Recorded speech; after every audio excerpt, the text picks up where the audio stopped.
proud of where I'm from. To have a national show based in my hometown is a real thrill. The Tim Brando Show turns down the mic for the final time. After more than 14 years on national airwaves, Tim says this is see you later, not goodbye. You realize that you need to maybe be at your best at what you perceive yourself as being best at. And that's really the reason for the show being put into retirement. A 3-hour sports talk show that's always added a certain flavor for its audience. A personality-driven show, which made it a lot of fun. But something Tim might miss more than the show. Seeing my guys.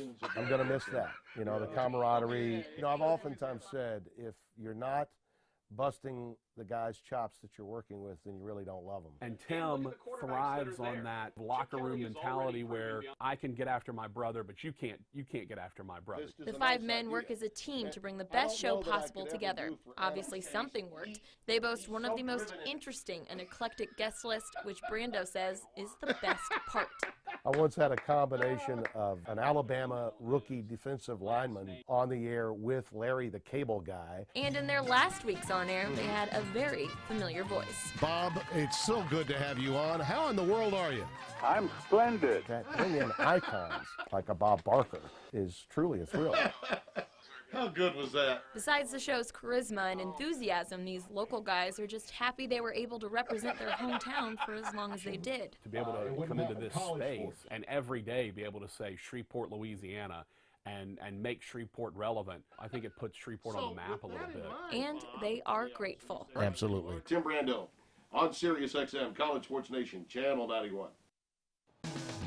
Welcome back. We have a Play Like a Girl segment, Mother's Day edition. Evangel Christian Academy is known nationwide thanks to their storied history with athletics. At the head of that department is a very special woman. She only has one biological child, but hundreds call her mom. Hey, Dajay. Hey, Miss Becky. You doing all right? I'm doing good. How about you? Good, good. Whatever you need, she's always a call away. Miss Becky Garcie, I couldn't do my job without her. She's truly a blessing to this whole entire school. She's our most valuable player. Isn't that great? Sometimes it's a thankless job, and she comes in with a smile on her face every day. On game day, we're really busy. Her whole life is about what can she do for these kids. Hey, baby. Evangel's athletic director doesn't go by the typical Miss or Mrs. It's Mama Becky, because I'm always here for him, always will be. Her position oversees the 14 sports at Evangel, a job description she's rewritten. I've been there for those boys when they needed a ride home.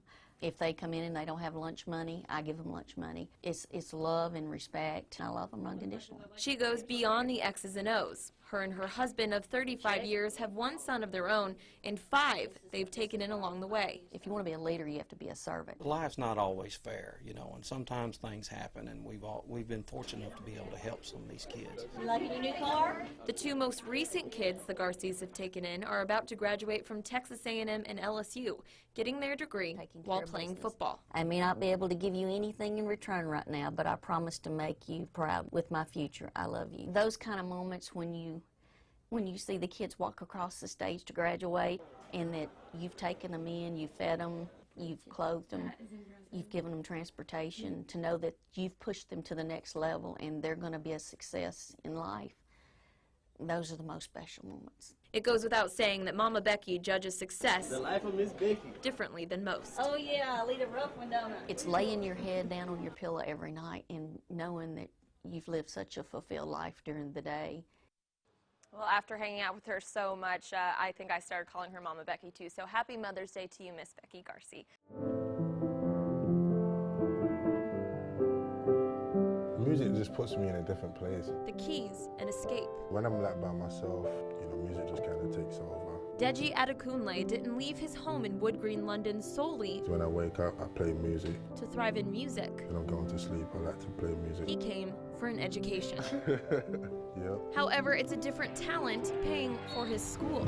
It's a blessing to be playing, you know, Division I basketball. The perfect fit for the 6'11 junior. The thing that really brought me to Northwestern State was the performing arts program and the music. But a technicality is causing problems with the scholarship. I was actually given an opportunity to play Division I basketball, and, you know, they kind of took it away from me. He has an issue with NCAA amateurism. What is the NCAA about? They're supposed to be about student athletes and them finishing a degree. It's not his fault. that he is not playing. A stateside prep school Deji played for folded, and with an ocean separating him from his home, choices were limited. He was living basically on the streets for 30 days, sleeping in 24-hour fitness places, no food, no nothing. And he was just stranded at 18 years old, 19 years old over here. After finding a home at Northwestern State, hard times seemed a thing of the past. But the NCAA is voiding Deji's scholarship in his final year because of his time at prep school. That's what even makes it tougher, because you know the struggle that he's gone through to get himself in a position to better himself and get an education, and he doesn't get a year back. With his family's full support back home, Deji puts his trust in the journey. I'm here for a reason. His heart in his work. I'm just here, trying to do what I need to do. And his faith in the future. To get where I need to go, and hopefully God, God leads me in the right path and everything goes to plan.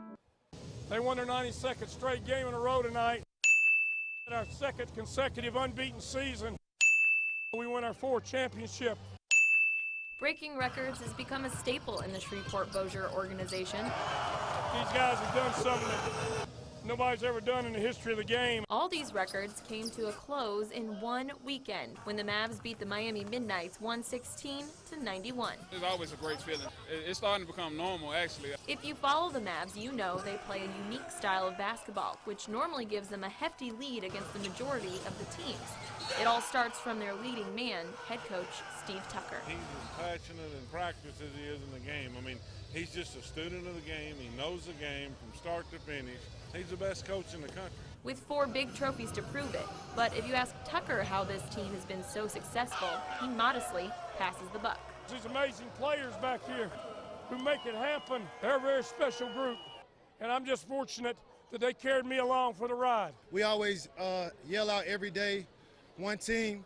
We're one team, 4-time champs. We're happy to be here. So happy to be there. As a matter of fact, they're already looking to the future. It's an amazing ride. We want to keep this journey going, and we're going to celebrate this win for a couple days, maybe a week, and then we're going to be on the Strive for 5. The Strive for 5 we'll be on. Nothing wrong with looking ahead, because now, when they look back, they'll see a picture-perfect season. Kamady Rudd, NBC6 Sports.